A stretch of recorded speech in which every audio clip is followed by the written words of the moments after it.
Assalamualaikum warahmatullahi wabarakatuh. Saya Dena Putri, Teknik Informatika Universitas Teknologi Sumbawa. Di sini saya akan menjelaskan mengenai perkembangan teknologi pemrograman mobile. Yang pertama yaitu teknik komputer.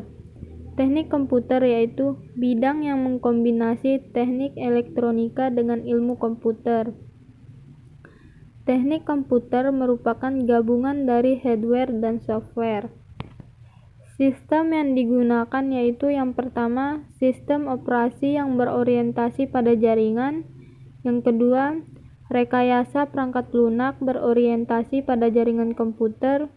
Dan yang terakhir, sistem tertanam berbasis kecerdasan buatan. Kemudian ada revolusi industri 4.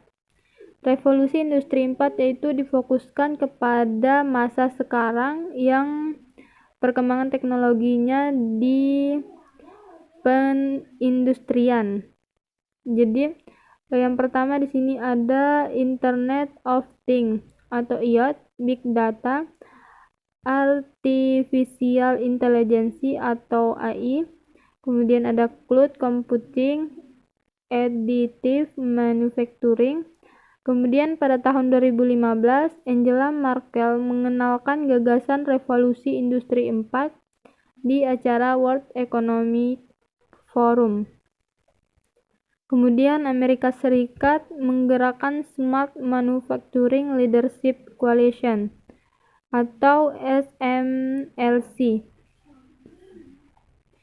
Sebuah organisasi nirlaba yang terdiri dari produsen, pemasok, perusahaan teknologi, lembaga pemerintahan, universitas, dan laboratorium yang memiliki tujuan untuk memajukan cara berpikir di balik revolusi industri 4. Kemudian strategi Indonesia salah satunya melalui Kementerian Perindustrian mencoba membuat sebuah roadmap bertajuk Making Indonesia 4. Kemudian Jepang mulai mengusulkan revolusi industri 5. Selanjutnya ada bahasa pemrograman. Di sini kita bisa melihat bagaimana perkembangan dari bahasa pemrograman dari tahun ke tahun. Sebelumnya kita juga telah mempelajari bahasa pemrograman seperti bahasa C dan C++. Kemudian untuk sekarang orang-orang banyak memilih bahasa pemrograman Java. Kenapa? Karena Java merupakan bahasa pemrograman yang sangat mudah dipelajari dan Java memiliki library yang sangat lengkap dibandingkan dengan bahasa pemrograman yang lainnya.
Kemudian ada tanpa coding dan desain yang terdiri dari MIT App Inventor, App, Appiet, Appgeyser, dan lain-lain. Kemudian ada coding dan desain, yaitu menggunakan ide-ide tertentu, misalnya seperti Android Studio. Kemudian desain menggunakan alat bantu sementara, sedangkan pengkodean menggunakan bahasa standar tertentu, misalnya seperti Java, Kotlin, dan lain-lain. Kemudian ada penggunaan mobile. Seperti yang Anda lihat di layar Anda di sini, ada perangkat yang digunakan yang terdiri dari desktop, netbook, tablet, handphone, dan lainnya.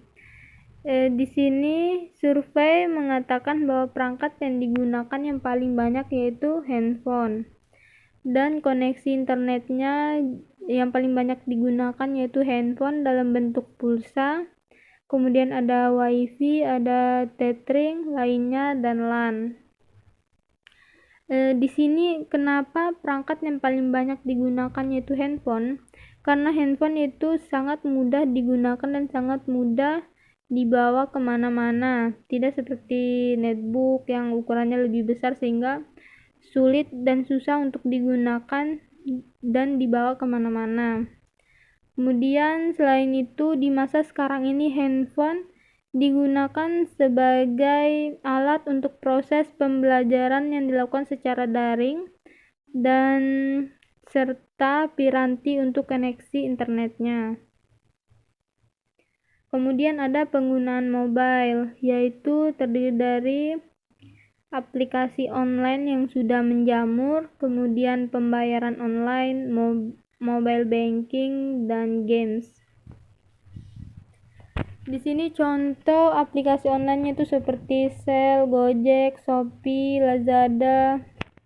Kemudian alat pembayarannya itu ada seperti GoPay, Dana, OVO, kemudian M-Banking, games yang banyak digunakan gitu. Kemudian ada web service, mobile, dan IoT. Web service tetap menjadi inti dari aplikasi yang ada karena berfungsi sebagai application programming interface atau API.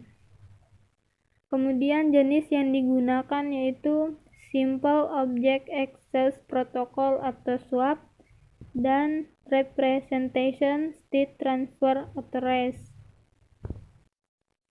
Kemudian ada web, mobile, dan AI, yaitu Artificial Intelligence. AI bekerja di backend, yang dibutuhkan yaitu web server, EVC. Kemudian ada database server, MySQL, kemudian backend yaitu Python, kemudian framework yaitu Flash. Di sini Anda bisa lihat most popular backend framework dari tahun 2012 sampai dengan tahun 2019. Kemudian di sini Anda juga bisa melihat most popular programming language on GitHub dari tahun 2012 sampai dengan tahun 2019.